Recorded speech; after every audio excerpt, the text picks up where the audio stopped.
भवन के केंद्रीय कक्ष में देश के मुख्य न्यायाधीश जस्टिस एन.वी. रमन्ना नवनिर्वाचित राष्ट्रपति को शपथ दिलवाएंगे। शपथ ग्रहण के बाद 21 तोपों की सलामी दी जाएगी और फिर नए राष्ट्रपति का संसद के केंद्रीय कक्ष में संबोधन होगा। ये प्रांगण भव्य शानदार प्रांगण, जिसकी 31 सीढ़ियां और उसके बाद ये यहां पर सभी तैयारियां पूरी। राष्ट्रपति अंगरक्षक जिनका नेतृत्व संभाला है कर्नल अनूप तिवारी ने।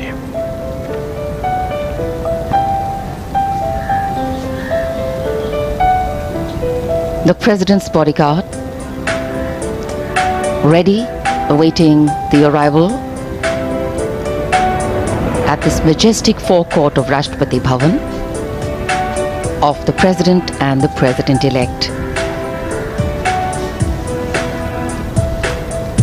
Srimati Draupadi Murmu's coming into Rashtrapati Bhavan as India's 15th President will strengthen the grassroots connect of the country's highest office with those who give democracy its strength, India's people, in not only big towns and cities, but in villages and far-flung areas that are seldom heard of, seen or even thought of, but hold us together as a nation, silently, strictly, and with muted expectations.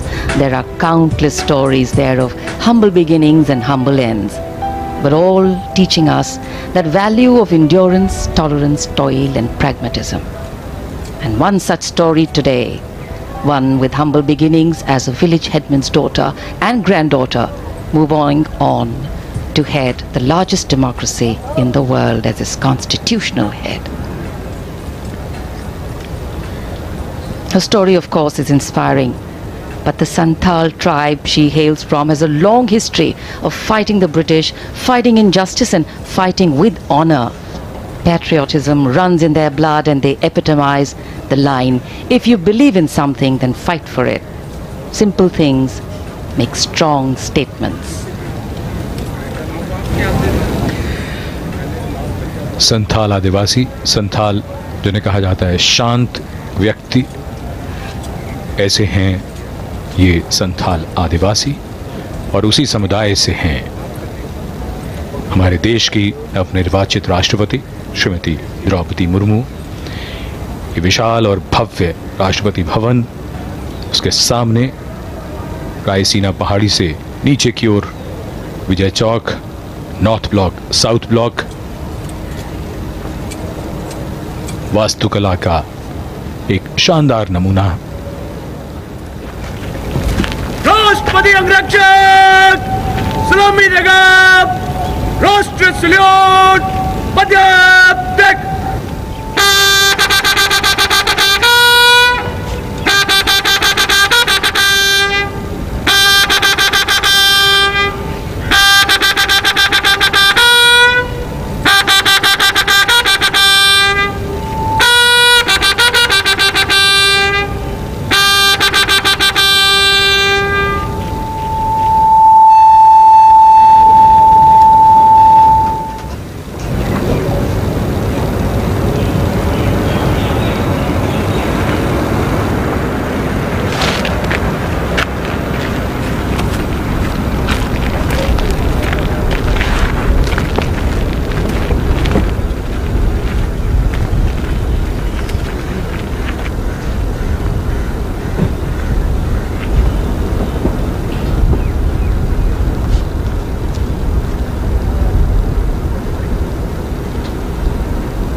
President Ramnath Kovind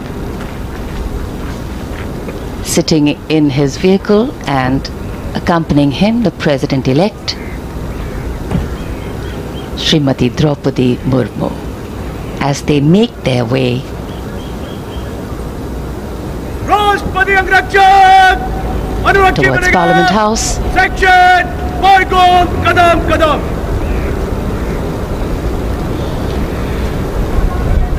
Rashtrapati Bhavan से नवनिर्वाचित राष्ट्रपति श्रीमती द्रौपदी मुर्मू और निवर्तमान राष्ट्रपति श्री रामनाथ कोविंद प्रस्थान कर रहे हैं संसद भवन के केंद्रीय कक्ष की ओर।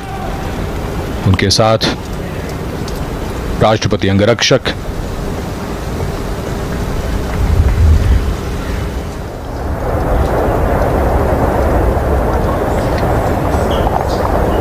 राष्ट्रपति भवन की भव्यता, प्रांगण दोनों ओर नहर और फव्वारे, और काफिला धीरे धीरे मुख्य द्वार की ओर बढ़ता हुआ। विशाल लोहे का मुख्य द्वार जो विशेष अवसरों पर खोला जाता है, और आज ऐसा ही विशेष अवसर है जब भारत की 15वीं राष्ट्रपति अब से कुछ ही देर में शपथ ग्रहण करेंगी। निवर्तमान राष्ट्रपति श्री रामनाथ कोविंद का कार्यकाल पूरा हो रहा है।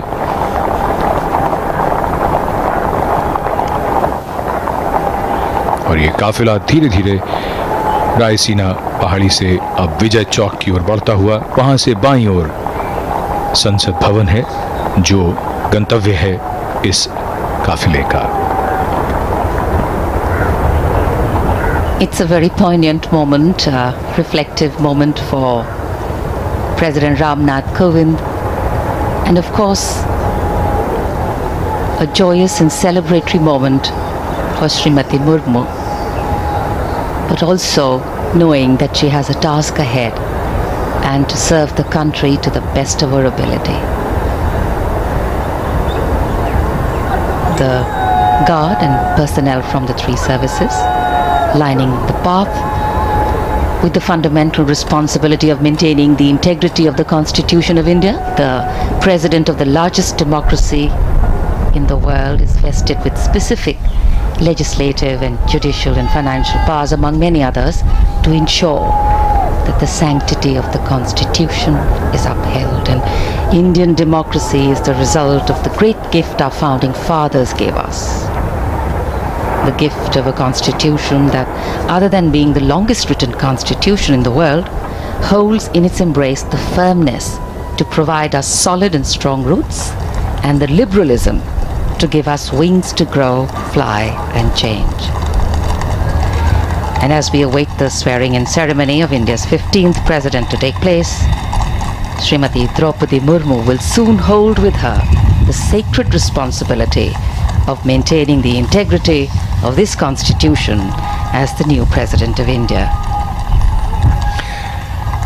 ये काफिला रायसीना पहाड़ी से विजय चौक की ओर बढ़ता हुआ, और दोनों ओर तीनों सेनाओं के पर्सनल पूरे मार्ग में। बहुत ही खास अवसर, देश के राष्ट्रपति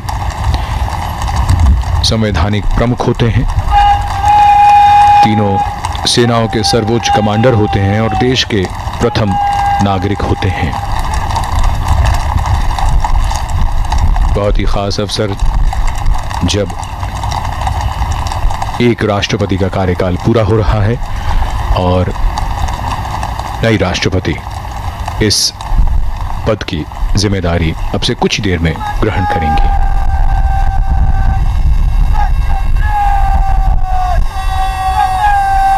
There invariably is, as a form of mainstream dialogue, a recurring reference to the values a democratic nation rests on, and moving these values from paper to people is the true test of democratic governance. Srimati Murmu, as she will shortly take oath today, will be wanting to ensure that she centers her tenure around these values and principles. The values and principles that she has always held dear, in sync with the form of governance she sits atop as its constitutional head. Principles of action that sustain society and democracy to be stable and successful at both the political and social levels. And it is because the scope of these often are justified and vehemently defended values is so far-reaching that they are debated and discussed at the public level. The President's limousine on its way to gate number 5.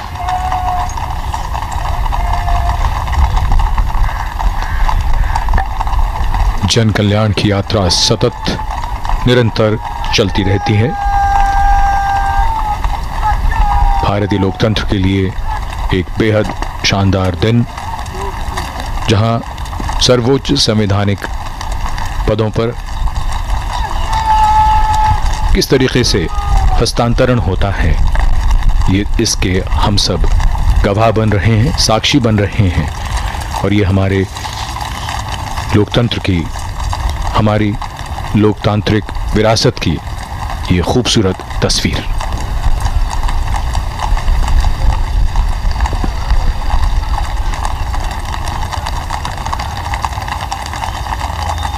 संसद भवन के निकट पहुंचता हुआ ये काफिला कुछ ही देर में संसद भवन के गेट नंबर 5 पर पहुंचेगा।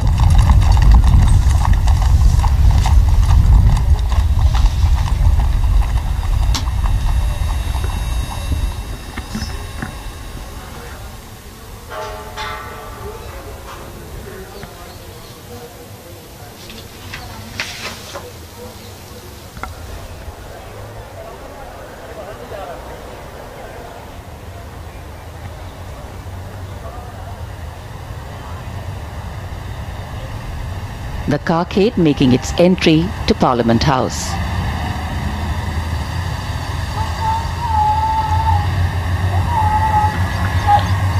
संसद भवन में दाखिल होता हुआ ये काफिला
national.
राष्ट्रपति महोदय, आदेश हो तो निर्वाचन आयोग से प्राप्त निर्वाचित राष्ट्रपति के निर्वाचन का प्रमाणन पढ़ा जाए।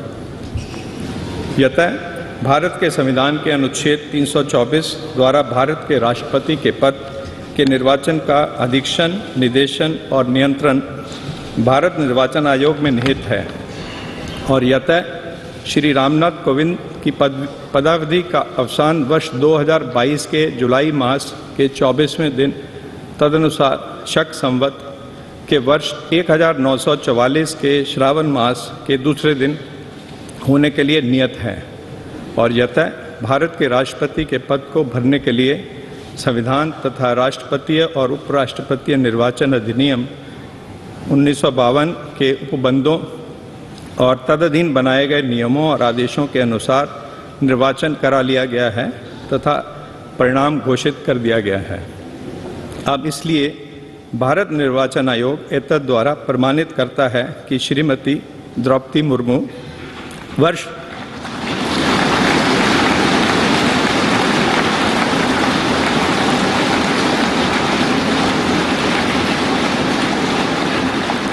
वर्ष 2022 के जुलाई मास के 21वें दिन तदनुसार शक संवत के वर्ष 1944 के आषाढ़ मास के 30वें दिन भारत के राष्ट्रपति पद के लिए सम्यक रूप से निर्वाचित हो गई हैं।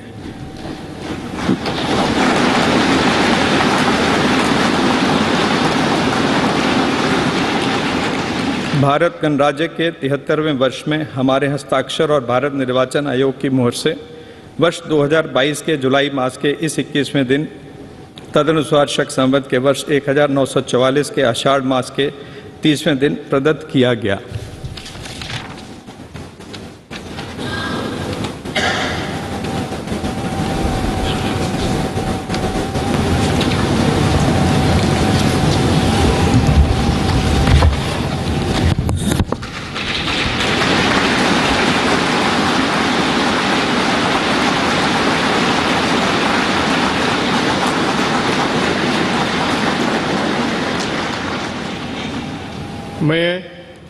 मैं द्रौपदी मुर्मू ईश्वर की शपथ लेता हूँ कि मैं श्रद्धापूर्वक भारत के राष्ट्रपति के पद का कार्यपालन करूँगी तथा अपनी पूरी योग्यता से संविधान और विधि का परिरक्षण, संरक्षण और प्रतिरक्षण करूंगी और मैं भारत की जनता की सेवा और कल्याण में निरत रहूंगी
राष्ट्रपति महोदया, आपका आदेश हो तो आपके पद ग्रहण की उद्घोषणा की जाए और उसे भारत के राजपत्र में प्रकाशित किया जाए।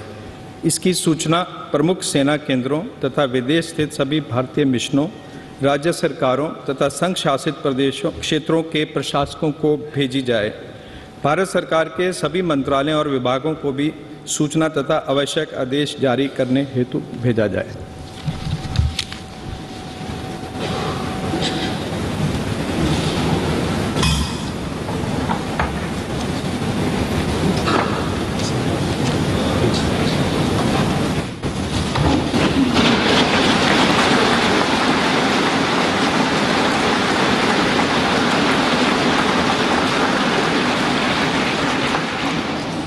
आदरणीय श्री रामनाथ कोविंद जी,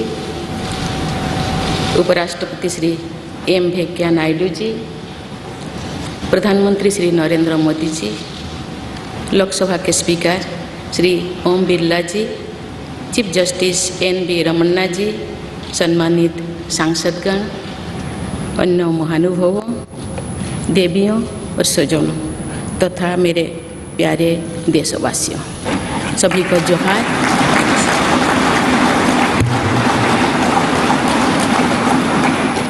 भारत के सर्वोच्च संवैधानिक पद पर निर्वाचित करने के लिए मैं सभी सांसदों और सभी विधानसभा सदस्यों का हार्दिक आभार व्यक्त करता हूँ।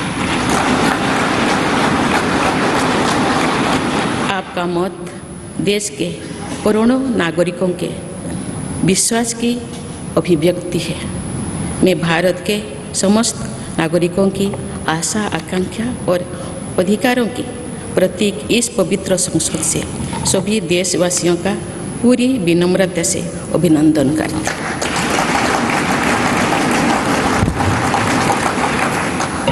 आपकी आत्मीयता, आपका विश्वास और आपका सहयोग मेरे लिए इस नए दायित्व का निभाने में मेरी बहुत बड़ी ताकत रहेगी।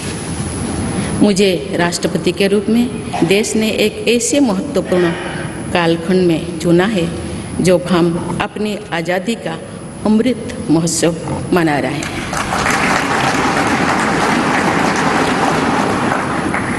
आज से कुछ दिन बाद ही देश अपनी स्वाधीनता के 75 वर्ष पूरी करेगा।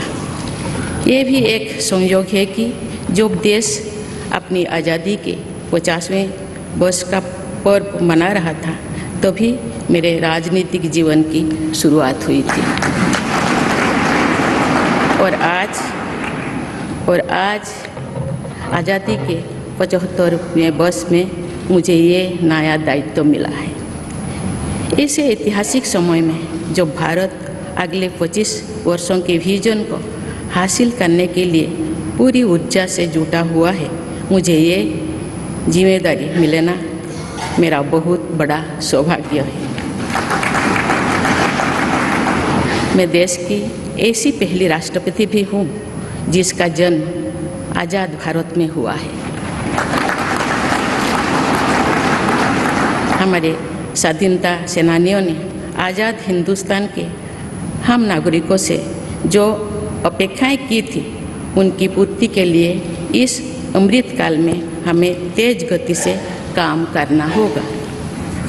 इन 25 वर्षों में अमृतकाल की सिद्धि का रास्ता 2 पटरी पर आगे बढ़ेगा, सबका प्रयास और सबका कर्तव्य। भारत के उज्जवल भविष्य के नई विकास यात्रा हमें सबके प्रयास से करनी है, कर्तव्य पथ पर चलते हुए करनी ही है। काल यानी 26 जुलाई को कारगिल विजय दिवस भी है। ये दिन भारत की सेनाओं के शौर्य और संयम दोनों का ही प्रतीक है।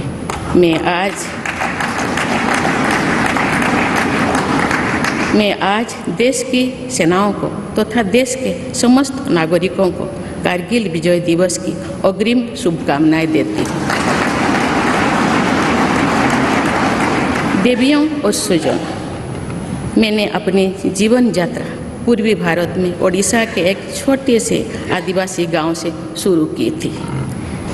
मैं जिस पृष्ठभूमि से आती हूँ, वहाँ मेरे लिए प्रारंभिक शिक्षा प्राप्त करना भी एक सपने जैसा ही था।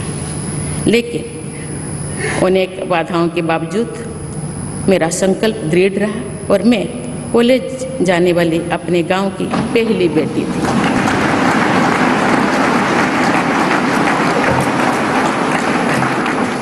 मैं जनजातीय समाज से हूँ और वार्ड काउंसिलर से लेकर भारत की राष्ट्रपति बनने तक का अवसर मुझे मिला है। ये लोकतंत्र की जननी भारतवर्ष की महानता है।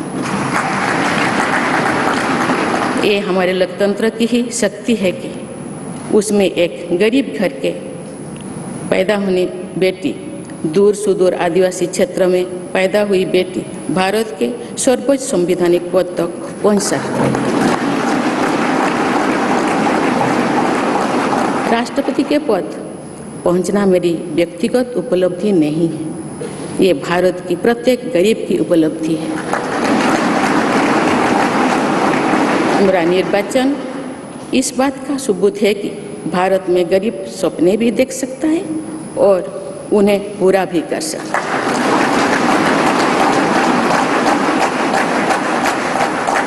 और ये मेरे लिए बहुत संतोष की बात है कि जो सदियों से वंचित रहे, जो जीवन विकास के लाभ से दूर रहे, वे गरीब, दलित, पिछड़े तथा आदिवासी मुझे ये अपना प्रतिबिंब देख सकते हैं।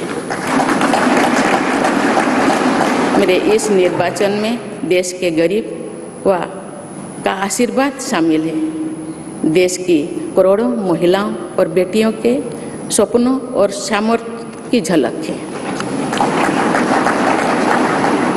मेरे इस निर्वाचन में पुराने लीग से हटकर नए रास्ते पर चलने वाले भारत के आज के युवाओं का साहस भी शामिल है। ऐसे प्रगतिशील भारत का नेतृत्व करते हुए आज मैं खुद को गौरवान्वित महसूस कर रही हूँ। मैं आज समस्त देशवासियों को, विशेषकर भारत के युवाओं को तथा भारत की महिलाओं को ये विश्वास दिलाती हूँ कि इस पद पर कार्य करते हुए मेरे लिए उनके हित सर्वोपरि होंगे।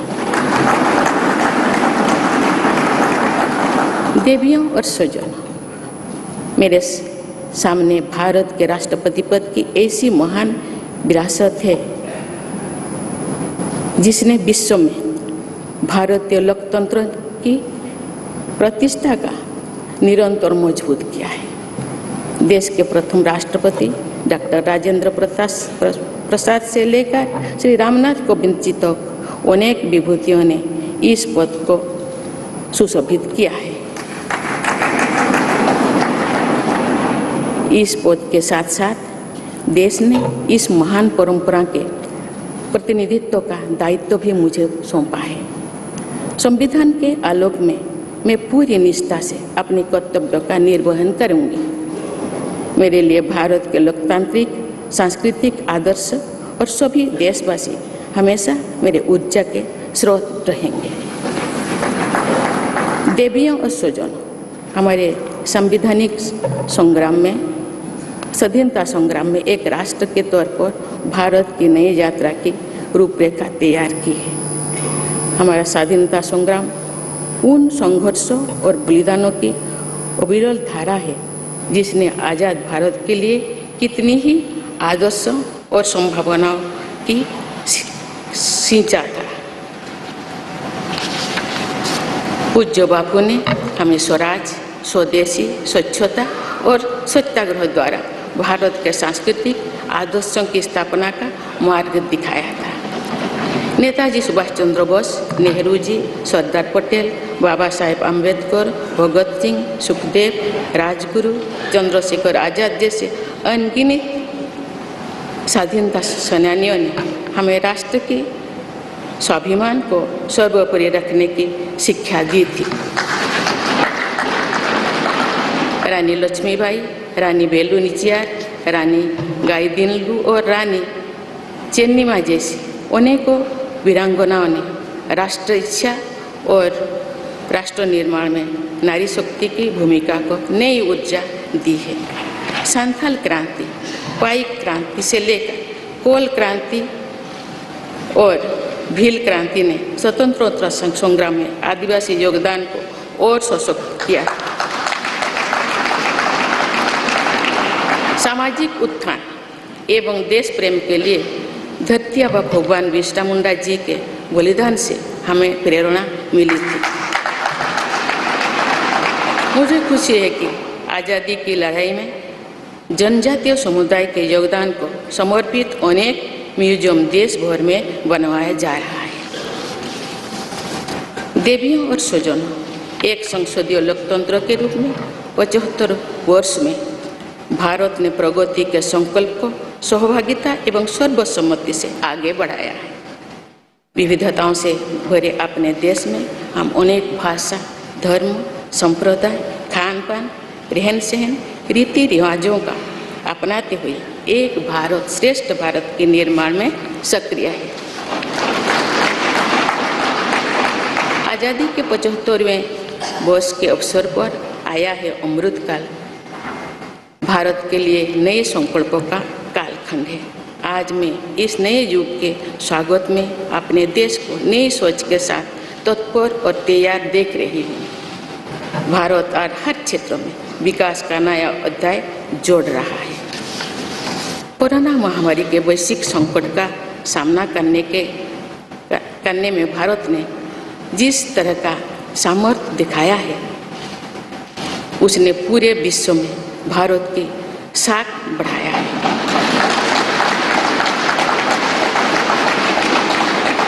हम हिंदुस्तानियों ने अपने प्रयासों से न सिर्फ इस वैश्विक चुनौती का सामना किया, बल्कि दुनिया के सामने नई मापदंड भी स्थापित की।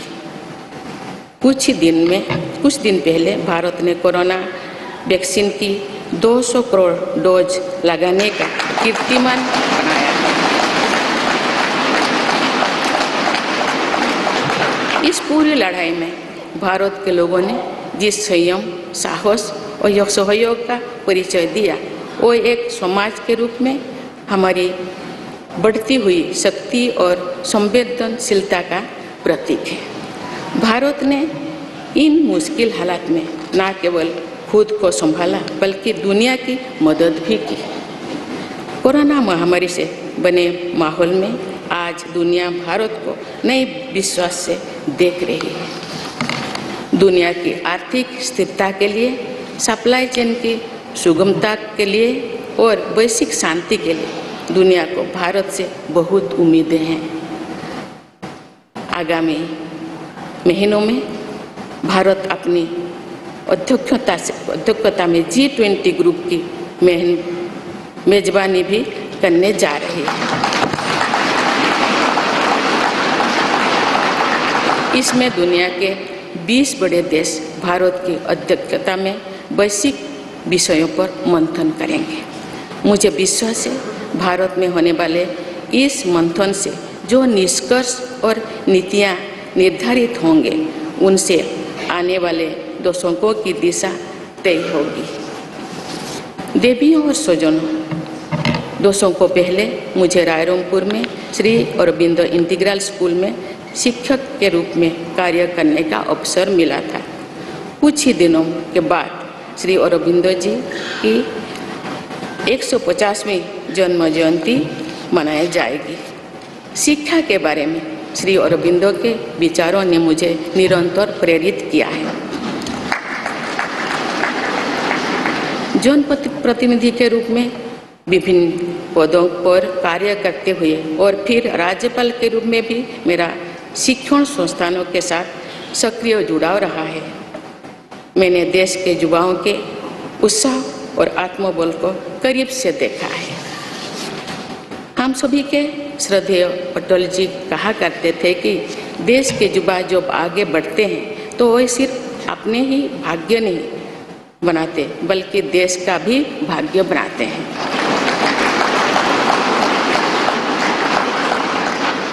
आज हम इसे सोच होते देख रहे हैं। वोकल फॉर लोकल से लेकर डिजिटल इंडिया तक हर क्षेत्र में आगे बढ़ रहा आज का भारत विश्व के साथ कदम से कदम मिलाकर औद्योगिक क्रांति 4.0 के लिए पूरी तरह भारत तैयार है। रिकॉर्ड संख्या में बन रहे स्टार्टअप्स में नए नए इनोवेशंस में दूर सुदूर क्षेत्रों में डिजिटल टेक्नोलॉजी की स्वीकार्यता में भारत के युवाओं की बड़ी भूमिका है। बीती वर्षों में भारत ने जिस तरह महिला सशक्तिकरण के लिए निर्णय लिए हैं, नीतियाँ बनाई गई है, इससे भी देश में एक नई शक्ति का संचार हुआ है। मैं चाहती हूँ कि हमारी सभी बहनें व बेटियाँ अधिक से अधिक सशक्त हो तथा वे देश के हर क्षेत्र में अपना योगदान बढ़ाती रहें।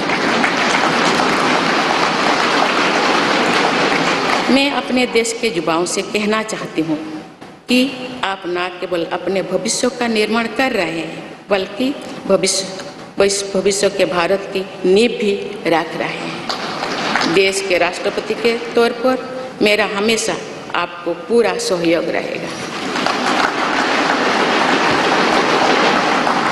देवियों और सुजों, विकास और प्रगतिशीलता का अर्थ निरंतर आगे बढ़ना होता है, लेकिन साथ ही अपने अतीत का ज्ञान भी उतना ही आवश्यक है। आज जब विश्व सस्टेनेबल प्लानेट की बात कर रहे हैं तो उसमें भारत की प्राचीन परंपराओं, हमारे अतीत की सस्टेनेबल लाइफस्टाइल की भूमिका और बढ़ जाती है।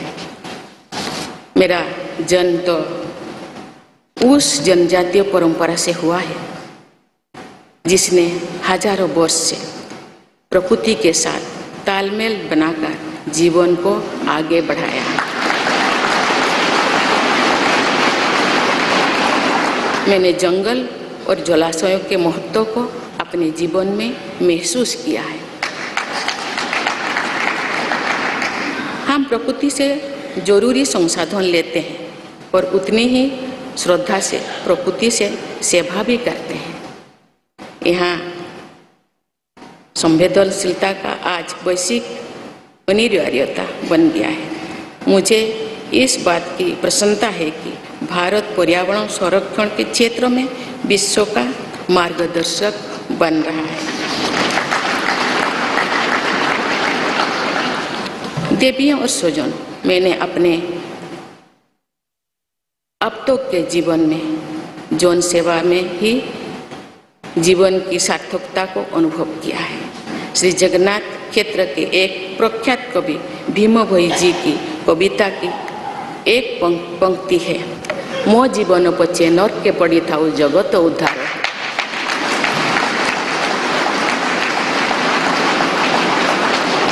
अर्थात अपने जीवन के हित और हित से बड़ा जगत कल्याण के लिए कार्य करना होता है। जगत कल्याण की इसी भावना के साथ मैं आप सब के विश्वास पर खरा उतरने के लिए पूरी निष्ठा व लगन से काम करने के लिए सदैव तत्पर रहूँगी।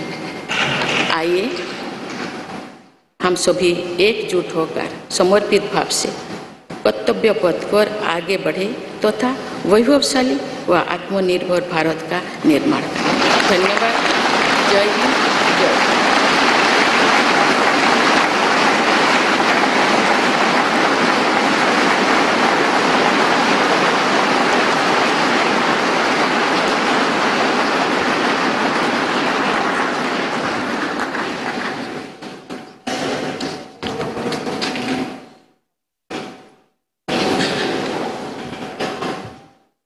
राष्ट्रपति महोदया, आपकी आज्ञा हो तो समारोह की कार्यवाही समाप्त की जाए।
So 25th of July, yet again going down in Indian history as a significant day.